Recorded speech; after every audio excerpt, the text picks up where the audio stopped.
Yo, yo, what's up, good people? We're back again with another episode of the Phantom Geek Zone. Yeah. I'm Izzy, I'm Riyaal. and today, We are doing the Avengers. I'm happy for yeah, this one. Yeah, so what is it? The first proper team up movie in the MCU. yeah, And arguably comic book history, I'd say. yeah, in Yeah, comic book movie movie history, history. yeah, Yeah. yeah. And get into it because Yeah, I'm ready man, for it it's because it's been it started a whole dynasty of MCU. and I mean, it changed the landscape of movie Yeah. making, not just the comic book world, like everything, Mm. for better or for worse. Because everything now is a franchise or a trilogy Exactly. or a multiversal story And or every actor basically ends up in that system yeah. one way or another. But yeah, man, I think let's just dive right into it. And firstly, what I wanna get to is, would you say this was worthy as far as the waiting for this moment? Because remember, again, yesterday was the very first time that we're gonna have this massive team up. Yeah. There was a build up beforehand, right? With a couple movies, we had Yeah. Captain America, we had Iron Man, Iron Man 2, Iron Man 2, we had Thor, Thor, and Hulk. and Incredible Hulk. Yeah. Yeah. So, they kind of ease their way into it. Each one gives attention to the individuals. And then you have now this, Yeah. massive, massive team up. So again, the first question is, was it worth the wait and the effort? For me, upon rewatching, right? Yeah. So I thought Avengers is coming a lot later than when it actually is. So for me, it wasn't a long wait at all. It's like, oh, we're at Avengers now. Yeah, yeah. So that's where we are now. So I was like, I thought maybe there's introduction of more characters. Mm-hmm. And I guess because the universe is so expanded now, Mm-hmm. you don't realize that it was only like 5 or 6 characters in the Avengers. Yeah, yeah. And half of them were side characters Yeah. that eventually became main characters. So it was a lot quicker than I anticipated to get to this point. Yeah. But definitely, if you think about it back then, not knowing anything about team up movies, Yeah. probably was definitely worth the wait. Yeah, and it definitely delivered. Yeah, but I think you make an interesting point when you address like the timing element as far as how many movies came out before. Because I mean, I feel like I felt the weight in a sense now more than back when the movies came out, especially because I wasn't watching everything in real time, if I recall correctly. So I mean, even Avengers itself, I mean, this is long before watching movies in the cinema was like a norm for me. So you have to wait. Either your friend is gonna hook you up with the DVDs, external hard drives, or you swapping hard drives. So it takes a bit of time. And I didn't know about the build up. I didn't know about the Avengers. I didn't know there was something on a grander scale coming down the line until I think either that year or maybe the year before. Because remember, there was like the Comic Con and the fan events and announcements and that whole thing. But they talking to like the core nerds that know exactly what's coming. And then I'm just there like, Avengers, okay, what's that? Oh, they're all gonna come together. Okay. I don't even think I was like hyped like that because I didn't fully grasp the concept, So that's kind of how I took it back then. But now there was more of an anticipation because I'm like, okay, I'm watching these movies, and I mean, thankfully I've been enjoying them. But there's also the elements that, okay, as we move along, Avengers is gonna come through. How am I gonna think of it now? Is it gonna live up to the hype? Is it gonna be different and all of that? And I'm tempted to say there's a good chance that I was more excited about it now than ever before. I don't know what it is. If it's maybe just part of that nostalgia of early Marvel, or now knowing what's coming and fully buying into everything from the start. And like on retrospect, all these little things, all these Easter eggs are coming to fruition as well. Yes, the payoff. Yeah. Yeah. For me, I mean, it's been, I think, years. I think over 5 or 6 years since I've seen Avengers. Yes. Yeah. Like maybe when I go back home for the holidays, it might be on TV, but you're not really watching it. Yeah. So for me, this was the first time I sat down and watched it and like actually, analyze it and thought through it. And I enjoyed it. Like I think maybe in the first 6 or 7 movies now. Yeah. The first 2+ hour movie, but it flew by. Yeah. Like, and it's a long movie, but it flew by quite nicely. And the weighting of the characters were quite nice as well. Everyone got a chance to shine. Yes. From main characters to side characters. Yeah. So definitely, I think as an adult now and knowing what it meant for the MCU, I think I enjoyed it more now than I would have as a child. Okay, because I mean, you literally anticipated my next question because I was going to ask, would you say you enjoyed it now more than you did before? Because I think without a doubt, I definitely feel the same. I enjoyed it a lot more now, and it was, I suppose, due to us feeling as close as possible to what the comic book geeks felt in the beginning. Again, they understand their characters, they understand their background, they have an idea of where this thing is going, and then it's just about watching the execution unfold.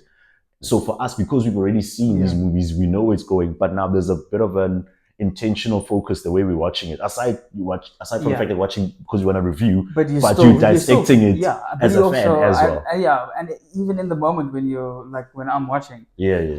There'll be a point where I just get lost in the movie. Yes. And I'm like, oh, okay, now I need to, rein it back in and start watching again. And you make a great point when you talk about there wasn't a clear leader, because that's the other thing, right? We create these perceptions and these ideas and thoughts as we move along the journey. And I don't mean, the first few movies, but I just mean as far as us having watched pretty much everything at this point. Then when you go back, it's interesting to figure out how well the movies line up with what we think or what comes up later and so on. And I'm like, oh, okay, at some stage, yes, Captain America was a leader. I mean, there was the whole Captain America and Iron Man thing, but I didn't get that in here. Everyone was important, super being or not. It wouldn't have worked if they didn't come together. That's the thing. From Nick Fury being the guy who leads the Avengers initiative, being the one to bring them together whenever they're falling apart, sending his people to go and recruit them, Loki coming in as our villain, Thor coming in as his brother to correct the mess and, try to take him to task. And then you've got everyone else on Earth's side trying to be like, the inherent defender, so to speak. Defenders, but also coming to terms with this grandiose scale. Yeah, because it's like aliens now. Level threat. Aliens, that's the thing. Yeah. They've also never seen a threat at that level. Yeah. So you really felt that everyone has something to say, and it wasn't just a matter of just because you hear say or something, which unfortunately are some things that do pop up in the later movies. But I think at this stage, this is such a perfect or near perfect, but like a well-rounded movie, a well-rounded cast, a great story, and as you said, an incredible use of the amount of time that they had. Because again, I'll say this, if I've said it once, I've said it 1,000 times, and I'll say it a million more going forward, that we are the last people who complain about a long runtime just on that basis. We will only ever complain based on the execution. A lot of people are like, this movie is over 2 hours. This movie is almost 3 hours. And we're like, hey, man, give me more. But it has to be worthwhile. And I think without a doubt, they definitely nailed it. So worthwhile. I think that's pretty much a good start in terms of like the overarching story elements of it. And then getting into, some of the specifics, what would you say were some of the things that really just stood out to you and helped to keep this as timeless as we feel it is? So as I mentioned, the characters. So I love the use of the characters. You had, I think that the first like 50 or so minutes was just introducing your big three: your Tony Starks, your Hulks, your Thors, and your Iron Mans. Yeah, Tony Stark. I mean, anyways.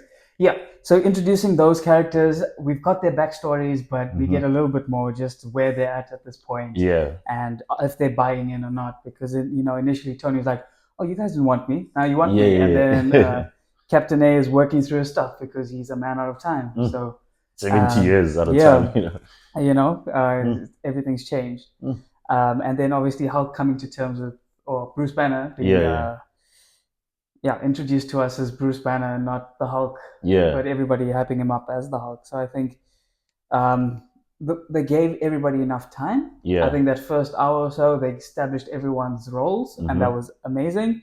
Because even Loki at the beginning, I think it was right at the beginning, he just stepped in, and then out of nowhere, he's like knifing people in the guts. So it's like, that wasn't the Loki in Thor. Yes, he was violent, but here it's like there was brutal. A major switch up. He went full on villain. So character introductions. Then if you're going characters again, it's your side characters.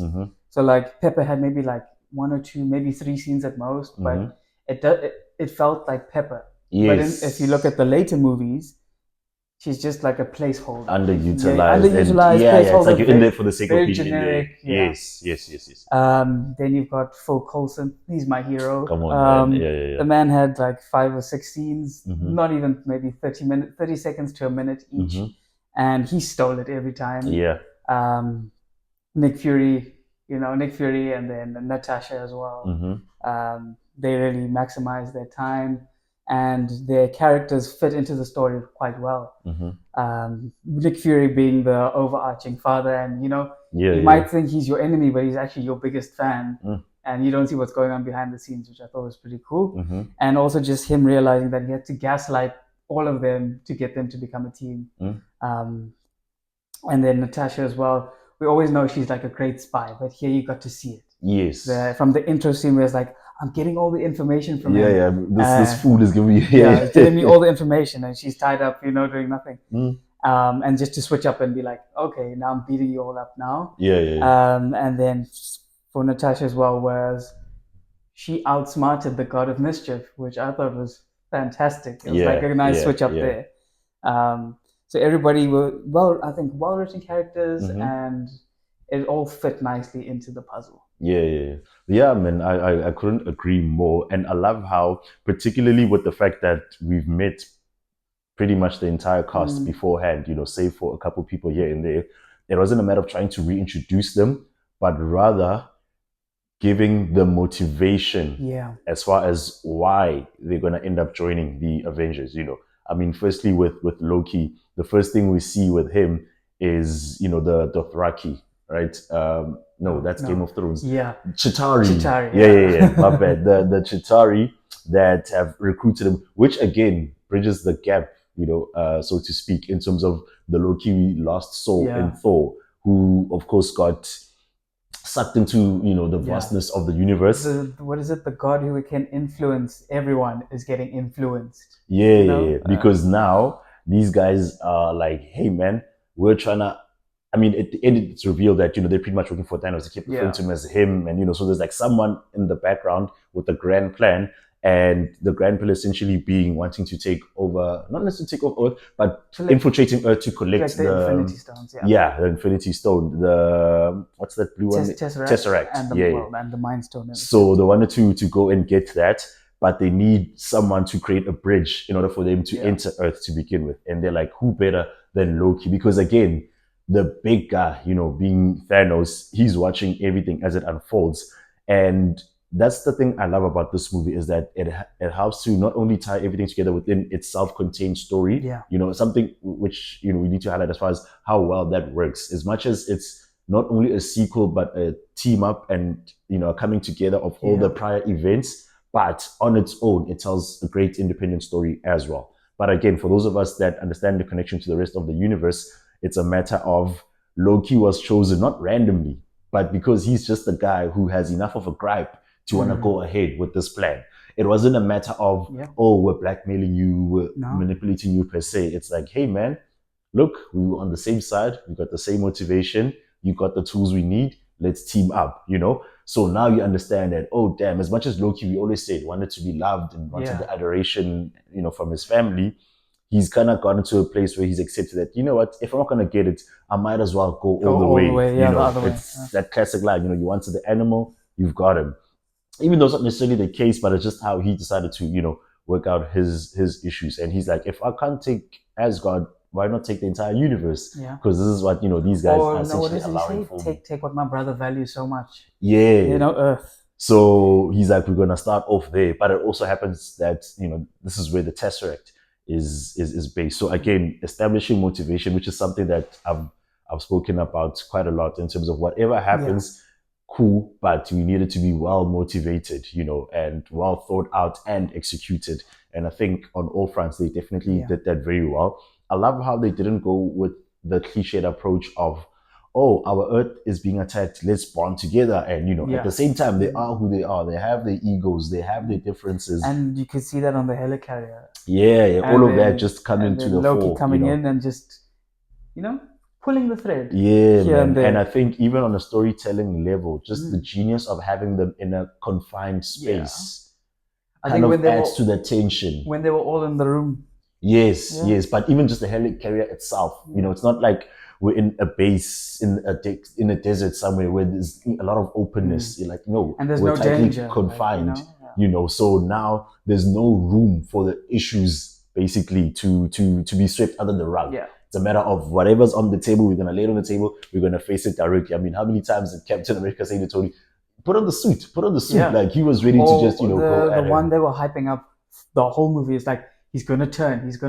Yeah, he's gonna. Where's the big angry guy? Of course, everyone wanted it for different reasons. Yeah. But there was that. Aside from Tony, there was that underlying tension of if this guy explodes, i.e., turns into the Hulk, we're screwed because again that confined space. So I think there's like a metaphor, so to speak, there in terms of the actual Hulk turning. Even though Loki was the prisoner in the confined space.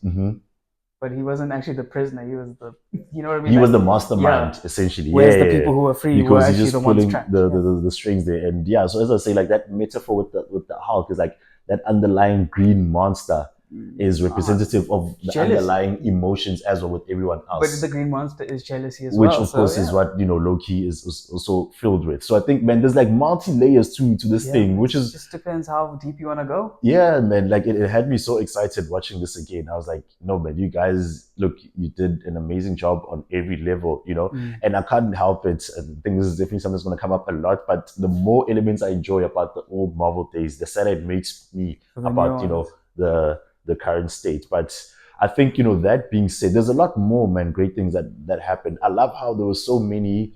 In my head, I always call them like snapshot or like wallpaper moments where there's just this incredible. Sometimes it's a still, sometimes it's a moving shot, and I love how you can tell with a lot of them that it wasn't that whole thing of, oh, we're gonna do this because it's gonna look cool on screen. It felt quite organic. A few of them, yes, were made for the spectacle, but I wasn't mad at that either. Like some that come to mind is when Bruce turned into the Hulk, and when he was chasing Natasha. Oh, yeah. So that part where he's just running behind her, like, and the particular still that comes to mind is just before he got to her. There was like just that little cool shot that they had there at the back. There's of course the two classic ones where they were out in New York fighting the Chitauri when it's Thor and Captain America, when Thor just pulled his hammer and Captain America is just standing there with his shield. And then there's the one where it's the team for the first time. Oh yeah, and that's they pan iconic. around all of them. Like man, the fight in the beginning with Iron Man and Thor. Then there was the Mexican standoff with the three of them. Like even when he's like put the hammer down and then he just jumps and then he smashed on the shield. Like there were a couple dope shots here and there. I'm like, oh man, this was an incredible and beautiful movie. And I don't know if it stood out for you as well, but it was amazing how real everything looked. Yeah. Including all the CGI elements, whether you're talking the monsters and stuff that's happening in the background, because that is another thing that they've lost over the years because of how they tend to rush, that VFX process. But it was visually capturing, from the beginning right up until the very end. And it was nice high stakes as well, For me, that is one of like the greatest elements of this, because I mean I've mentioned this a few times as well. But I mean, like, it is high stakes, but maybe it was the first time we saw like high stakes. Because if you look now in the later days, everything is a world-ending event or multiverse event. So like, but it was a capturing amount. It wasn't. It didn't feel cliche. It didn't feel forced. But they also like kept it grounded as well. Yes. Like the one line that stood out to me, I think, was Cap in the helicarrier. It's like, Tony, you're not the guy who sacrifices yourself for anyone. Yeah, the payoff for that was amazing. Yeah, and then I picked up on that line. I never picked it up before. And it's like, oh, okay, but knowing what came after, and he made the ultimate sacrifice at the end. And I mean, it was a literal sacrifice also, like Tony. And that pays off in the later movies as well. Yeah, but what I love, because firstly, the later movies, because I kind of forgotten that part of the ending of this movie. And so I thought firstly of, at the very, very end of Endgame. And then as I'm watching the movie, I remembered when they were talking about launching the missile, like, oh yes, no, this is actually where Tony's going to go in and make that sacrifice. So I think that payoff, that's the thing, man. The layering in the scripting as well, the dialogue, it wasn't just people saying things randomly. Like everything made sense. It had meaning. It all paid off, in the end. So I think it was a very powerful moment when Tony then decided that because now they want to blow up New York in an effort to kill the Chitauri, which was stupid because there was a portal to space that these guys were entering through. But anyway, so Tony's like, no, man, I'm actually going to take this missile and then, send it out into space. I don't even think for him it was more a matter of killing the source. It was just getting it out of here. Protecting the city. At the cost of his own life, which is why he wanted to make the call to Pepper to say his goodbyes. He was not anticipating coming back. And I think that just, elevated the feel of it for me. And again, going back to stakes, I like that. I mean, look, you see the city destruction, you see all the people running away, the cop cars getting blown up and all of that. Like, it felt, this may sound so oxymoronic, but like small scale but large at the same time. I get and I think it helped to just draw you in and keep you in at the same time. So I think, man, that was definitely one of the things that stood out for me. The city was definitely a character in the movie. Yes. And it was under siege and in danger, I don't know if there's anything else you wanted to like maybe highlight before we get into some of the things you didn't maybe enjoy as much. So how do you feel about characters and their chemistries? The chemistry for me was insane, man. It was amazing. Any that stood out to you? For me, what stood out was more in the sense of what could have been done better. And I don't know if it's purely from this movie or if it's also influenced by what I know going on, but I feel like I always felt this way, even when I saw this in the beginning, for the first time. Maria Hill and Nick Fury. Yeah. I don't think they ever fully explored that relationship as much as they should have. Yeah. Especially as far as the chemistry and what she means to him, because I feel like we look at Black Widow a certain way, we say great spy, great agent, all of that, and we understand her relationship with Nick Fury. It's like very professional, arm's length sort of thing, but she's super reliable. Yeah. But Maria Hill is literally his right hand. And they never really get into the whys of it, whether it's by giving a backstory, maybe she one day saved him, and then after that, you know how they always drop it in the movies. What happened in Budapest? Yes, they could have done that. There's no real backstory, whether it's explained or hinted at, and at the same time, there isn't any sort of, I don't know, man. Like in terms of how you execute the story, that tells, let's say, like on a visual level, that explains why these guys are so cool. Like once you see her, whether it's pulling a particular maneuver or implementing a certain strategy, and you're like, that's why you're the right hand. I feel like she was like portrayed as a generic agent who just happens to be next to Nick Fury. Okay. And that's always bothered me throughout her entire run of, her time in the MCU. I don't know if you maybe viewed it differently. I think, did we see her before this movie? No, this is the first time. Yeah. This is the first time. I think because maybe it's the first time and she's been there for so long knowing what comes next. Yeah. I think it's fine because there were, at this point, Nick Fury's right hand and left hand were Phil and Maria. And this was obviously Phil's moment to shine. Yeah. We won't see him again. So I think it was fine that she wasn't portrayed as strongly as you wanted her to, knowing that it does get better over the years. So for me, this is looking at it in hindsight, not actually in the movie. See, that's my thing. I'm like, even with what comes next, I never really felt the payoff on that element. So seeing this is almost kind of like scratching at that wound for me, especially because you mentioned Phil, like, he was a huge bonding force in this movie. Yeah. But remember, even in Thor, I highlighted Phil as being a very smart guy when he said, no, fine, let Thor go. And then he put someone to go and follow them. It's that thing of, okay, you are given this much power because you can think, you're a smart guy, you're self-reliant, you got initiative. But with Maria Hill, there wasn't anything on that level or even close. And that's kind of, where my whole thing is coming from. But yeah, I think as far as chemistry is the one thing on the negative side of things that stood out, everything else was pretty much amazing, man. Like I like the pairing with, Hawkeye and Black Widow. I think my favorite one, and I didn't realize it, was Bruce Banner and Tony Stark and Bruce Banner, not Iron Man and Hulk. Just, two nerds going at it, which is really, really cool to see. And what is it? In a buddy cop, you've got the the Iceman and the Instigator. Yes, so they played. Yes, yeah. It's like the straight man, yeah. and then the one who does yeah. So that was nice because like just kept poking at him, literally poking him. Yeah. And I was like, okay, cool. You know what's happening, but yeah. And for me, I like that geeky side of their friendship, particularly because you don't get to see it much outside of the team up movies, because in the solo movies, either one is the smartest in the room, and so it's that whole thing where everyone else doesn't really understand where they're coming from, and so now it's like someone playing tennis, and it was quite nicely bookended at the end of the film because they drove off in the same car together.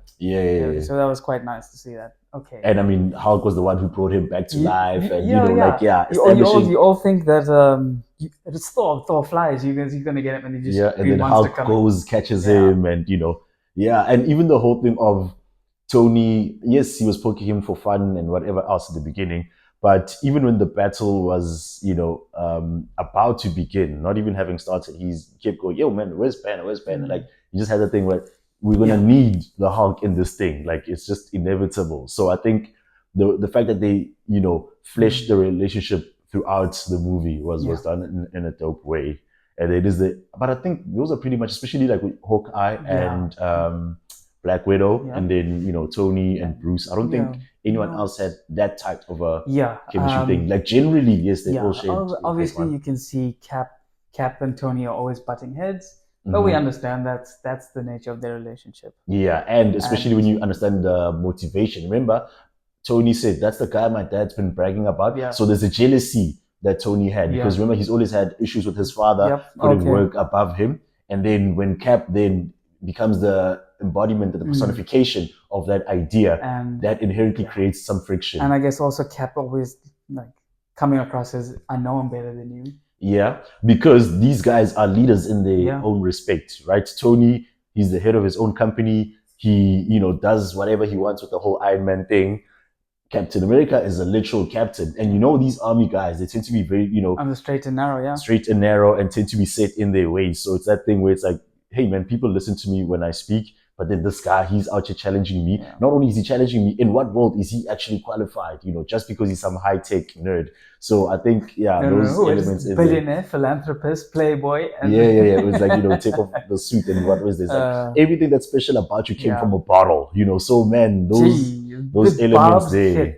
Yeah, man. But again, at the end, they did their thing, teamed up proper. And ensured that they're going to get at the enemy. Now, I think a huge element, which I don't know if you touched on as much before, but with superhero movies, is superhero fights. So, what's your take on the fights that we saw in this movie? So, what do you say the one? So, the first big one is, I would say, the original trio, basically. When Iron Man, Thor, and Captain America. I thought that was nice, but I wouldn't have done it in the dark because, like, you can't see how visually stunning everything is. Yeah. Maybe you see the lighting plays off better. Yeah, I don't mind the dark. I mind the lighting more than anything. It is possible to have a well-lit night scene. So I think, yes, I agree with you on that. Yeah, so in terms of the fight, I think it was as much as it needed to be. Because they're meeting each other for the first time. They just know of each other. And then, they're stepping on each other's toes. But in terms of the fight itself, I think it was fine. Nothing special. I think it's more for the moment of the hammer hitting the shield. Yeah. But for me, I actually was excited by it. And by excited, I mean like I was emotionally vested, mainly because these guys are unknowingly on the same side, but yet they're fighting each other. And what was nice to see is that Loki was just chilling and smiling and saying, oh, yes. Okay. So that, of course, knowing what we know, even at that point in the movie, we know pretty much how it's going to end. We know he wanted to be captured. He wanted to incite violence among them. But watching it now, it's like, oh, that's why he's just chilling. And I don't remember this for a fact, but I have a feeling I may have felt as though, no, man, this is now getting a little cliche, because why is this guy not running when there's no attention on him? These guys are fighting themselves and he's just chilling. But then now that, we know exactly how it pans out, I was like, no. He was chilling because this is exactly where he wanted to be. And another thing I picked up on is that they also acknowledged it, because they're like, no, man, his knee was a little too easy once they caught him. So I was like, oh, okay, now I understand it. Cool. But so that's the main thing for me with the fight. And I mean, there's this clip that sometimes goes around online where they're like, they show how we of course know Tony's suit ups always elevate with each movie, but they'll also show the modifications he makes based on his past experience. So in Iron Man 2, which is the last time we saw him, Whiplash with the electrical whips would damage his suit. But then when Thor hits him with the lightning, it was charging. Yeah. So just adding those little things to, I was like, so seeing it unfold in real time, I was like, oh man, that was actually pretty cool, because he was like, whoa, okay, let's go now, after Thor zapped him. But I think that fight was cool. And the next one was then not Hulk and Thor. That was fun. You want to see the two heavies going at it. Yeah, that was just a fun fight. Just a fun fight, and that's absolutely fine. And then and I think we got to the big one after that. Yeah, then it's the big fight with everyone. So with that, because now remember, it's pretty much just them trying to. I guess you had Natasha and Hawkeye, the Black Widow and Hawkeye fighting. So that was quite nice. Spies going at it. Technical fight, more technical. Less power. That was actually a pretty dope one, and it was a nice additional element to show Natasha's prowess when it comes to fighting. Because I mean, don't get it twisted. Hawkeye might be the bow and arrow dude, but he was putting the work in. Let's be honest, he's the reason that the Avengers don't lose. If he's not there, they lose. So I think, he was going for it and everything, but just seeing him, kick ass. Because I mean, we saw it in Iron Man 2, and then once again we're seeing it, and it's like, man, she's just an incredible fighter. And even Hawkeye, like you just show it, like he comes in and kicks ass, like So that's what I'm saying. Like he's no slouch. So her kicking his ass that way just shows that she's not to be played with. So I liked how they highlighted that. That fight was good. Where is it? Iron Man did fight somebody. Did he fight Loki the first time? I'm trying to think.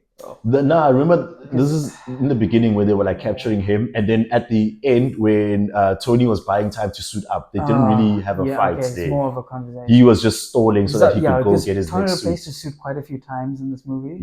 So I get confused with the facts there sometimes. And then obviously the big fight was nice because everybody got a little bit of shine.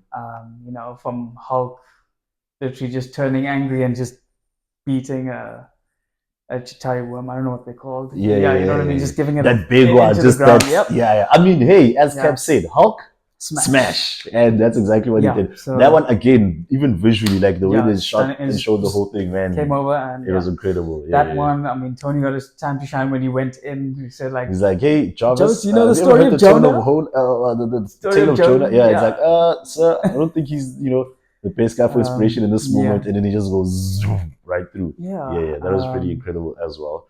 And one of my favorite ones with Hulk, because remember, I mean, Hulk can't fly, but he uses his strength to leap and then incorporate that into his fight. So it was this point where he was jumping through a building, he smashed through the one side of the window, and then he's running, and then he smashes out the other side to catch the Chitauri on the other end. That also, man, just right the shot of him just running through, man. Every single time I see it, that always excites me. And I think particularly because generally we hardly get to see the Hulk.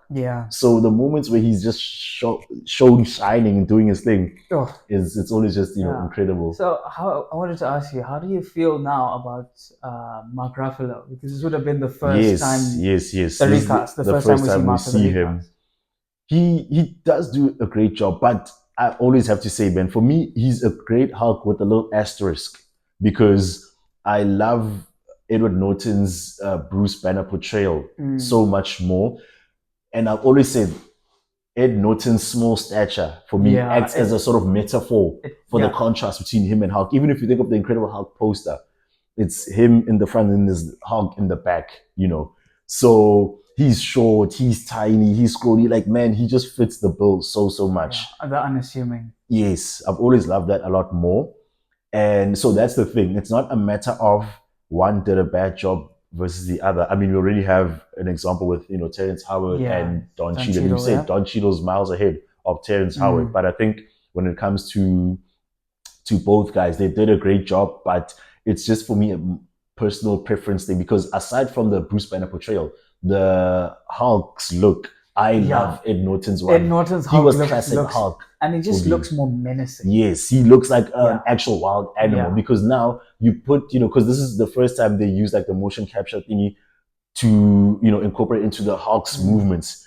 And not only that, but the facial structure as well. So they wanted the Hulk to look like he is morphing from Mark Ruffalo's face, but that in essence humanizes him. Yeah. Which isn't the worst thing, I suppose, because we see over the years they want Hulk to evolve. But for me, Hulk is a monster, man. Like he's just a wild thing, goes, wreaks havoc wherever he goes. So those are the reasons why I would prefer, Ed Norton no matter what. Okay. But Mark Ruffalo did a great job. Yeah, he fit the bill. Yeah, yes, for sure. Yes, like we can't disagree. He did a great job. So I don't know for you, there's like anything else to add to that particular aspect. I think that's about it. For me, the main thing is I like the aesthetic of Incredible Hulk. Yes. Over the Avengers Hulk. That dark green, like the hair. The veins are popping everywhere. Everything, man. Yeah. So, I think this visually, I prefer the older one. In terms of the actors, I would say I prefer Ed Norton, pretty much for the same reasons you said. Yeah. So, but in this case, I think Ruffalo has a better chemistry with Tony. I don't think Ed Norton would have had as good a chemistry. Okay, interesting. Yeah. Because that playfulness. Yeah. I think Ed Norton's character, yes, we had seen in the Incredible Hulk, there were playful moments. Yeah. But it never seemed playful. It was just like, I'm on edge kind of thing. That actually makes for an intriguing point because it's always going to be a what if. Again, our classic example. Maybe we'll get a Marvel comic. What if season 3, Hulk versus Hulk. Yeah, but that's going to obviously be a whole other thing. But I mean, our classic comparison is always going to be, Don Cheadle and Terrence Howard once again. So I think at least with them, we got to see both interact with Tony, whereas Ed Norton was just in his own corner. Yeah. So it's kind of hard to draw the comparisons. But okay, I see. Then I think Loki's arc, we've spoken about the great motivation and all, but just to get into his arc as far as from the beginning to the very end, the actual defeat, how he was defeated. What's your take on that? So let's see, Loki's arc. Love the intro. I got the motivation as well. It's still the same motivation from Thor. You're still trying to prove yourself. Yeah. But now you're just going all the way in now. I also like the fact that his arc, even though he's the villain, he's the big bad, Thor, it's still Thor's brother, and Thor is trying to save him all the time. And they still have this casual respect for each other, even though they're on opposite sides of the fence. Yeah. So I like that perspective as well. Towards the end, I thought they made him look a little bit like a joke. The Hulk scene. It's a good fun to see. Yeah. And him chatting to Tony is like, I'll take that drink now, whatever. Yeah. And like those are fun lines, but it's like, no, this man murdered countless people. And he was fully willing to subjugate the earth and make it into what he wanted. So you shouldn't be treating him. Don't make light of that. Don't make light of him being the villain. That's an excellent point, actually. Yeah, because due to how much people love the comedy aspect of that, it's usually never highlighted. But I think for me, and part of why I even brought it up to begin with, is the fact that, I don't know, man, somewhere towards like middle, leading to the end, it felt like him as the main villain took a bit of a step back, and not necessarily in the best ways, because there are a lot of examples where we've seen people do that, but it works because of whatever fills the gap. Whereas here, it was essentially, some ex machina type pawns that were in the Chitaris. So it was like generic enemies that you're fighting in place of Loki. So I think, that for me is did he even, I don't think he had his proper fight as well. I mean, he fought with Thor for a bit. He hardly did anything, man. He just went, stabbed Thor, and then that was kind of it, So I think they could have done, look, we have to acknowledge Loki is not a fighter, but there are other ways, to execute your villain work. And I think he just stopped manipulating people. Like he could have still it was like, okay, you guys do your thing. If it was a matter of, that the guy that told him that, hey man, we need you to create the portal, maybe him coming through or at least being close, because we saw nothing of him, except the beginning and the end. So there needed to be something a little more, man, someone in between, to kind of fill that space and to show just how grave a threat we're facing. Again, there is a grave threat, but just kick it up a notch to match the level of the villain that we're not only dealing with, but that you have established in the beginning of the movie. So, and I don't know, man, just some form of actively controlling them, whether it's, hey, go attack over there, hey, don't leave those, something, instead of just chilling on the side and then waiting, So I think that in itself made him more of a pawn than he was. And I guess that's kind of what they were getting at as well. He was, but again, he man, he was more of a knight as opposed to just a pawn. Yeah. That's my thing. They kind of, reduce him down to size, and not necessarily in the best way, I'll say. But again, we know that Marvel generally doesn't have the best reputation, when it comes to villains. And I mean, we also got to see a little of. Was it the first? No, did we not have something before Thanos? It's the first time we saw. I think it's the first time we got the facial visuals. Okay, yeah, because I mean, even then they were saying him, and then they end up showing. Yeah. Okay, this is but the guy even we're then, talking they don't about. mention any names. Just yeah, but of course there was that. But with him, I don't think I knew anything about Thanos. When this thing dropped, it was only in the later movies. I think maybe even around Guardians or so, where I got some sort of an understanding Thanos, when his name was mentioned. Yeah. So I think at that time we had no idea, but there was always that menacing feeling when you see his face, because you understand that, okay, he's the guy behind everything. What's coming next? What's he gonna do? And so I think he's just always had that jaw, man. From pretty much the get go. And yeah, I think, man, that for me just about covers it. I don't think so, man. Like, I love this movie so much more than I did in the beginning, and I love it for that. As Inception is, as that may sound, but I love the fact that I enjoyed it this much. And again, there's always that thing with Marvel. Look at what greatness you guys were able to achieve at some point. We'll see if they'll ever get back to it. But at the same time, I appreciate that we at least do have it to begin with. So I think, man, it's a fun, great, amazing movie. It doesn't take itself too seriously. It doesn't take itself too loosely. Doesn't make a mockery of itself. It definitely, stood the test of time. I think that's the other thing to just establish. Like, without a doubt, it's a Marvel classic.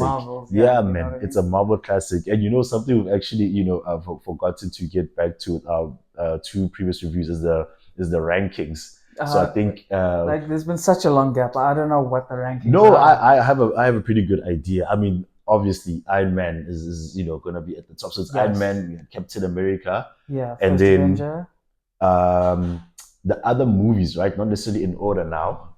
In fact, even if we want to rewrite history, we can definitely take the opportunity to, because then there's. We just want to start the list again. We can take it from here just on. From the original six. So phase one, let's say phase one up to Avengers, right? So we've got Iron Man 1, we've got Iron Man 2. Incredible Hulk. There's Incredible Hulk. There's Captain Marvel. Oh, yes. There's Captain America. Yeah, timeline, yes. And then now there's the Avengers. And there's Thor. So that makes for about 7 movies, right? So I would say Iron Man. Iron Man 1. Wait, this is now not in, let's say top 3 in no particular order. Without a doubt, Iron Man, Captain America, and Avengers. Yeah, I have to agree with that. Those occupy the top 3 spots. Okay, so which one goes where? Which is like the best out of all of them? I'm gonna go straight ahead and put Avengers, man. I would have gone Iron Man, Avengers, Captain America. Captain America is definitely 3 for me, and then I think Iron Man at this point is still 1. Yeah. You want to defend in terms of what places it above Avengers? I think. I can't tell you why. Yeah. I just love it more. Okay. If on a random Friday I had to rewatch a movie, I'd probably watch Iron Man. Yeah. Okay, so I guess then the rewatchability of it places it above. I think that's for me. Okay. But in terms, and I guess also the storyline, I think. Yeah. It was with Iron Man 1. It's a bit more personal. You really get to feel with Tony and the people around him. Here it is very personal, but you're feeling for 6 different people. Okay. Okay. I think so maybe the more personal element for me just pips it above. Yeah. Okay. You convinced me, especially with like that rewatchability element, because also Avengers is a payoff movie. You need to have seen the others, have some sort of understanding, and these big ensemble movies. A lot of them, yes, they're rewatchable, but they have moments in them. So once you've seen that moment for the first time, like if you see it again, it doesn't it's not quite hit the same. Yeah. Okay. So we say Iron Man and then Avengers, then Captain America. Yeah. Okay, cool. Then I think from the rest, as far as what even deserves to be in the top 5, it gets a bit murky. Like, because they're all kind of sort of on that same level of okay. And, I'd say maybe Thor. Okay. Thor at 4. And then 5th position, it's a pick 'em. Like, yeah. Really. In fact, I don't even know if, especially with other movies coming along and so on, I think, yeah, that might just be like a complete top four because I don't think anything else. It's going to be a default five, if anything. Yeah. So that will then be our top four. And then we'll see going forward how the list is going to, shift and shuffle and so on. But yeah, I don't think I'd have any other, low lights or anything just in general to, to mention. So I think if that's it from your side as well. What would you then do your rating? My rating, oh Out of man, 10. out of 10, man. Yo, I'm giving this, and it might be the first one. Hey, if memory serves, I don't know. I'm gonna give it an 8, man. No, no, no, no, no, no. I'm giving it an 8. I don't know if I've got given it maybe Iron Man 1, Yeah. But yeah, no, this my gut feels also an 8. Yeah. This was a proper solid movie. I enjoyed it so much. It's so weird, man. Like there's almost this out of body experience that I was having. I'm watching it and I'm enjoying it, and I'm enjoying how much I'm enjoying it because as you also said, I haven't watched a lot of these movies in so many years, and I think the recent state of Marvel kind of makes me forget.